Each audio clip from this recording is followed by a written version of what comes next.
Yes, I know it's a little dark out here, but I freed up from D&D and I wanted to do this as, another one of these top 25 things. I really actually enjoy going through these lists, but let's talk about the top 25 best PlayStation 1 games of all time. Let's hop right into it.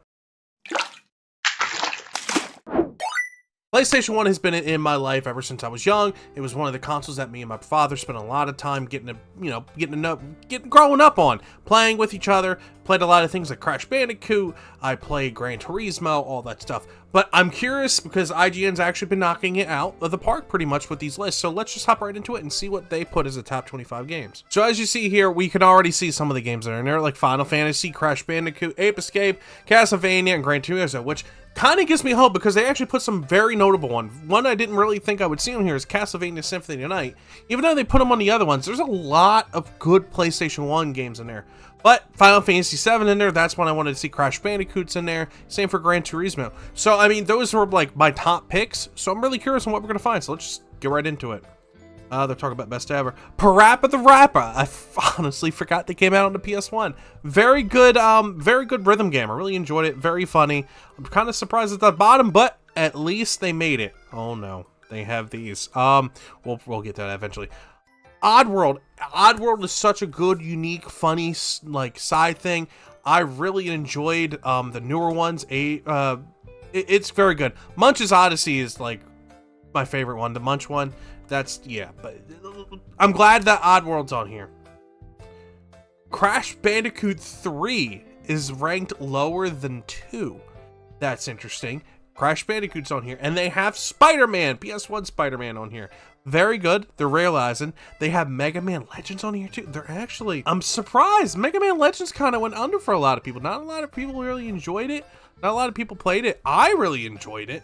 But I'm glad that, they realize that, and they're like, it's 3D action, it's charming, and blah, blah, blah, blah, blah. Ape Escape's actually lower than I thought it would be on here, and now they have a huge blurb on it.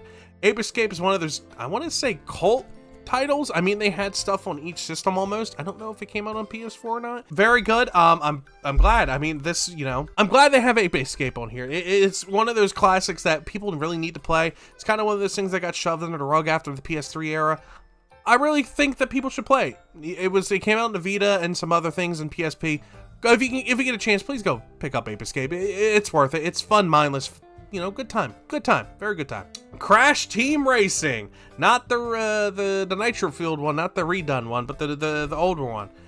It's kind of the competitor for Mario Kart because Mario Kart was coming out at the time. A lot of people wanted to compete with it, and this was their answer to it, and it was pretty all right. I would probably play the newer one over the older one, just because, more handling better. I like the PS4 controller better than the PlayStation 1, even though I can have DualShock with it. It's kind of tit for tat, for my opinion. Siphon Filter. Kind of one of those things that was inspired by Metal Gear and, GoldenEye and all that stuff. Pretty good. I kind of enjoy it. I'm really curious if the Armored Core series is going to be on here, now that I think about it. It probably is, but I'm really curious on there. Legacy of Kain's on there. That's very good. Final Fantasy Tactics. That's another good one to be on here. Whoever's coming up with these lists, I will have to say, pretty good. And I hope they're not just throwing stuff at a dartboard. Be kind of sad, but overall, they're doing very, very good with these lists. And I do have to agree with this article. This states that it was arguably one of the best turn-based strategy games on the PlayStation 1. I kind of have to agree with that. I played other different ones. This, honestly, still stands the test of time. I have Tactics back there. And honestly, it's still fun to this day. I really enjoy it. Of course, there'll be some shooters. Shooters are, you can't really compare now to then. Medal of Honor definitely didn't stand the test of time, but the series itself did stand the test of time. And I'm kind of glad that they at least include Underground on here, which kind of had a little bit of Wolfenstein kind of esque to it, but it's very good. Final Fantasy 9.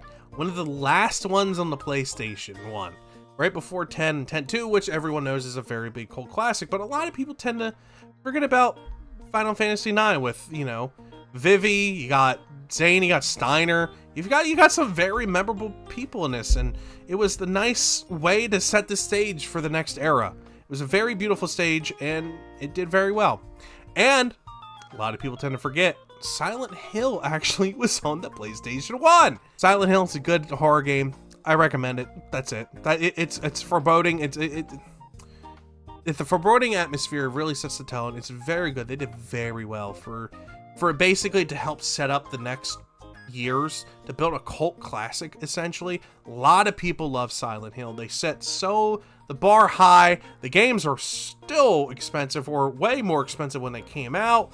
They did very good. My favorite one is still to this day Shattered Memories, by the way. So we might do a Wii list. I really think we might do a Wii list. But let's get back in there.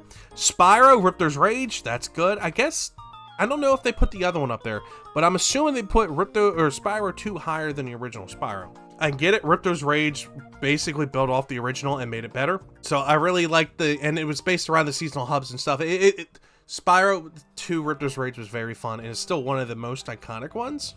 I believe to this day, don't hold me to that, but in my opinion, is one of the most iconic ones. Driver, another good one. Kinda was before GTA 3, I believe, was released. It was kind of an open world thing. It was taking like elements kind of like how GTA 3 would build up, but it didn't really. The best thing about it is the collision mode. You can kind of relate it to that one Burnout kind of as the way you compare to Driver. I have Driver back there. I think it's fun. I really think it's kind of like Burnout, where you can just crash stuff, make it a big explosions, have this big cinematic thing. And I really think Burnout took the inspiration from Driver, if I remember correctly. I don't really remember how the story went, but a lot of elements from Burnout do come from Driver. So it's a very good staple. Very fun, mindless game, mind you. If you want to go race and destroy stuff, definitely Driver's the way to go. Now, I do wonder if Twisted Metal's on here too. That's another one. I just realized. I wonder if Twisted Metal's on here. But anyway, all right, so we got Crash 2, Cortex Strikes Back. Honestly, one of Naughty Dog's best from the era of PlayStation 1. A lot of people say Crash Bandicoot 2 is the best out of the original trilogy, and I have to agree. I have a lot of time with it. I have spent a lot of time going through the levels, playing as Crash, and just enjoying the fun. I remember playing with my cousins, and we were sit back in the mountainside of Pennsylvania, sitting in my cousin's room playing PlayStation. Good time. Good times with Crash Bandicoot. Vagrant Story, one of the most underrated RPGs on the PlayStation 1. From what I've seen, I never played Vagrant Story because it's very expensive to try and pick up now. Vagrant Story has a very dense plot. It touches on a bunch of like political issues, dark magic, and like has a crap ton of like ancient history thrown into it, which I personally like. I love when stuff touches on the political side, deals with it, but isn't dry. I love that, you know, brings in dark magic, and the fact that they made like huge textbooks of like actual history for this game. Hands down, I love that stuff. Really love that stuff. Also, I just noticed that Tekken's on here, and I'm kind of glad that Tekken is on here. The fact that fighter games really did take off with the PlayStation. With Tekken 3, that's still one of the best. A lot of people I see in fighting tournaments, they bring out the PlayStation 1 to play Tekken 3. A lot of people highly regard Tekken 3 with this. Like, I don't know what to tell you. This is still one of the best fighters out there. A lot of people love it to this day, and it deserves all the credit that it gets. Same with Resident Evil 2. Honestly, still some of the best bosses. Nemesis is one of the big ones. I believe that, yeah, Nemi comes out of this. There's different, it's showing the new one. Long story short, very good. Play the original Resident Evil. Go into the roots. If not, at least play, you know, the 2018 one, the 2017, 2018 remakes. You can at least play that. I'm glad Tomb Raider is on here.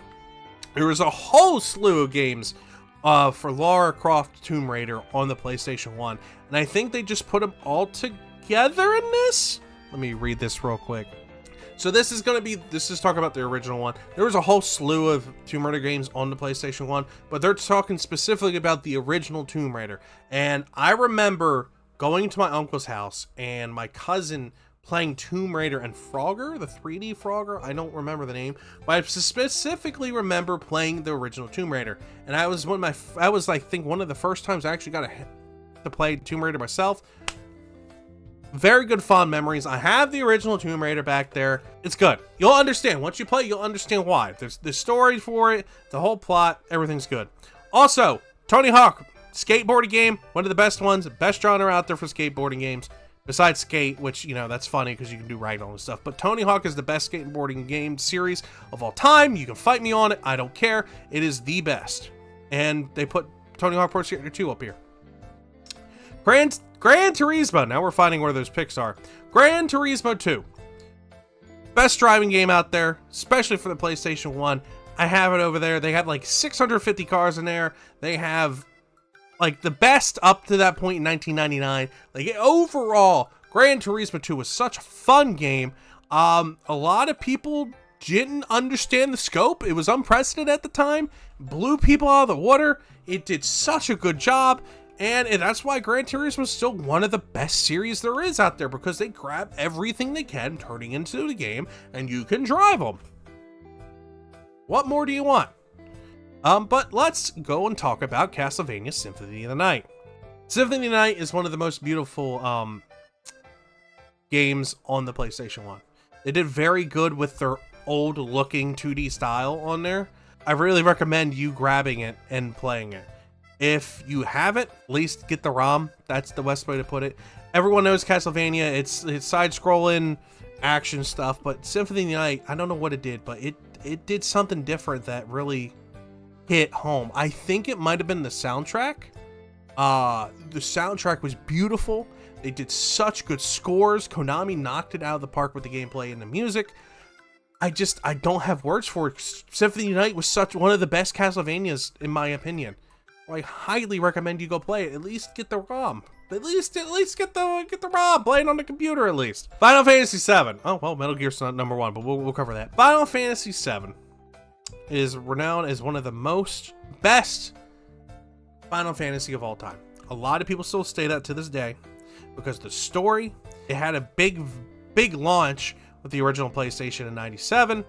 The storyline's good. The music's good. A lot of memorable moments, including the stuff with Aerith, and I'm not going to go into that.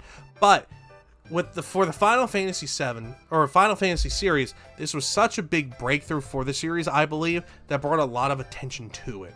Because of 7 being on launch date with the original PlayStation, it brought a lot of eyes to the PlayStation and helped it glow up.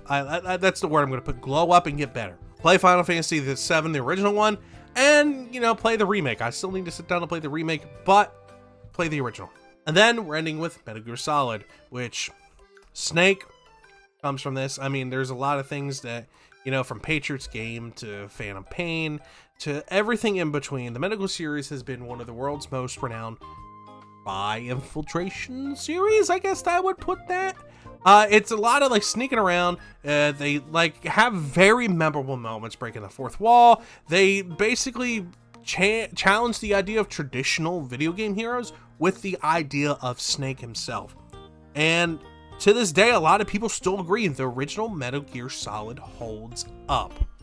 And I have to agree, the original Metal Gear Solid still holds up to this day. And you can't say that about a lot of games on this list. I mean, yeah, Gran Turismo has 600 plus cars, but it doesn't really hold up. It doesn't run that smooth as it used to. You have stuff like Vagrant Story. You have stuff like Final Fantasy VII, where a lot of the stories gotten better nowadays, but they were good back then. But Metal Gear Solid, the whole thing just holds up. It has so many memorable moments, and it kind of deserves the number one spot on this list. So, is there anything I would change on this list? Maybe a little bit. I would definitely add, I'd probably take away Crash Bandicoot 3 and put Twisted Metal on there. Twisted Metal or Vigilante. That would be the maximum amount of change I would do on this list. But overall, I think this list is very solid. They bring up a lot of good titles, bring back a lot of series that people do need to try and look into. So, let me know what you guys think down below. Hit that subscribe button, do the ring-a-ding-a-ding-a-ding or whatever it is, and I will see you all later. Bye-bye.